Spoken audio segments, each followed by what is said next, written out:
సంగారెడ్డి జిల్లా పటాన్చేరు మండలం కేంద్రంలోని రుద్రారం గ్రామంలోని గణేష్ గడ్డ శ్రీ గణేష్ దేవస్థానం స్వామివారి హుండీ లెక్కింపు కార్యక్రమంలోని ముఖ్య అతిథిగా దేవాదాయ శాఖ ఇన్స్పెక్టర్ రంగారావు పాల్గొన్నారు. శ్రావణ మాసం నుండి ఈ రోజు వరకు ఆదాయం 78 రోజులకు మొత్తంగా చూసుకుంటే 24,46,712 వచ్చింది. మరియు అన్నదానం హుండీ ఆదాయం చూసుకున్నట్లయితే 1,14,857 వచ్చింది. అంటే మొత్తం ఆదాయం చూసుకుంటే 25,61,569 వచ్చిందని తెలిపారు.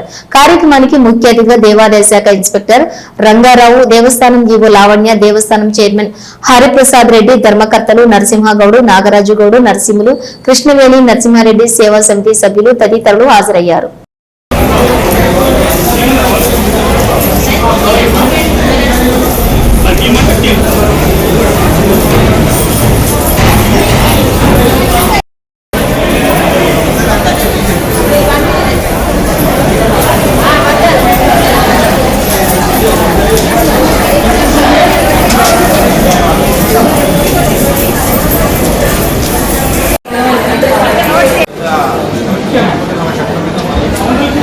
కరెక్ట్ ఉన్నాయి. 2-3 లెక్క పెట్టింది.